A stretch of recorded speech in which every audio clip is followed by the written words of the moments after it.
Chaulia, how would you read this particular thing? And the reason I'm talking just about the loudspeakers, even though we have a report coming up on the other mind games they've been playing, is because it's a curious occurrence. It hasn't happened all the time. It usually only happens during such such standoffs. It happened in 62, it happened in 67, it happened in 87 in Sundarongchu as well. How do you read the Chinese being apparently stuck in the past and actually believing that this could have some kind of demoralizing effect on Indian troops?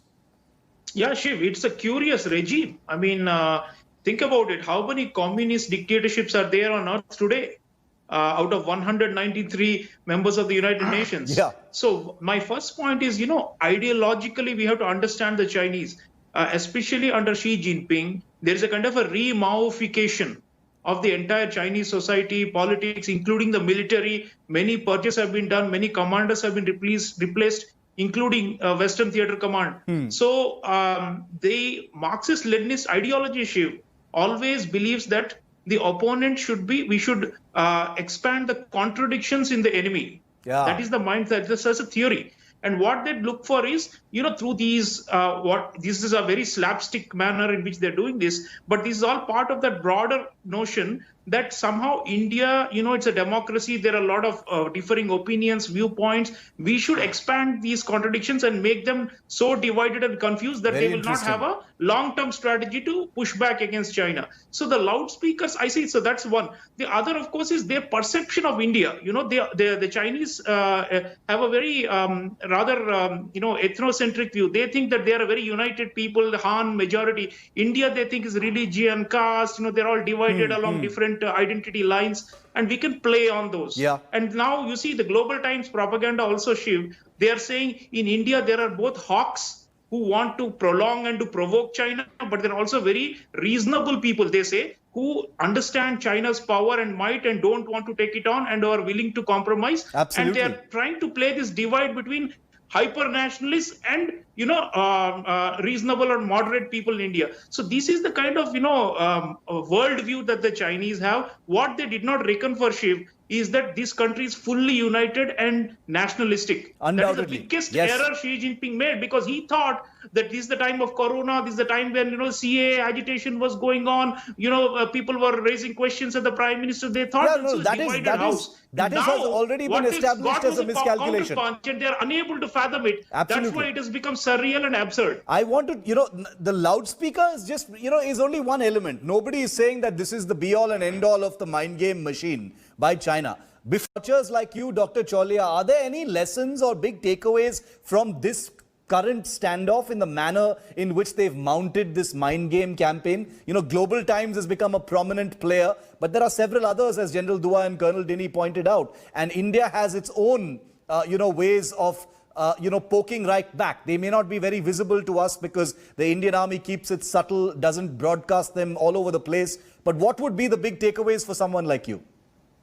Well, Shiv, the point is that, we now have regained the balance of initiative, I call it. There is a balance of power, and that's a larger issue, but balance of initiative on the ground at these high altitudes, we have regained it. And so I think they are on the defensive in many ways. They cannot mount more, incursions like they did in April and May. Yeah. And they know now that, they are facing a very formidable Indian Army, and keep aside all the bluster. The reality is they have military strategies and also espionage to realize how serious we are this time. So They may play Bhangra, but we lost 20 soldiers. They actually lost more, but they will not admit it because of the type of regime that is a closed authoritarian dictatorship. So we are serious. And I will say that, add to the respected panelists who are from the military, that, when the blood of our soldiers has been spilled in Galwan, we are not going to take this lying down until we restore status quo ante. I think that is the larger point we're making. And I think the Chinese have always been warned by Narendra Modi we should respect each other's sensitivities. Absolutely. We are very blunt about it. And on the matter of, blood of our soldiers, there's going to be no compromise. I think that's a big lesson for the Chinese, because they thought India is a pushover, we have an asymmetry of Big power, miscalculation. advantage, and all that. But we have neutralized that through our bravery and through our resolve. So I think the Chinese are learning a big lesson in how not to throw their weight around, how not to be pushy with a very determined adversary, and rather respect India because we are strong. So I think we have earned our respect this time with the Chinese, and they are therefore flummoxed, and therefore resorting to these, ridiculous And these tactics. mind games, mind you, are happening at a time when the focus is on conflict prevention. Remember, India has never saber-rattled. India has never said, come on, bring it on, let's fight. India has always said, we will defend no matter what, at any cost, our sovereignty, but we are committed to peace, because that's the kind of country that India is. It does not saber-rattle in public. On the ground, like Colonel Dinny said, like General Dua said, if there's a handshake, there is a handshake. If there is a scuffle, there will be a scuffle. It's not like the Indian army is sitting there to take any nonsense from the other side. That is a very, very clear view of what things are actually like on the ground. Gentlemen.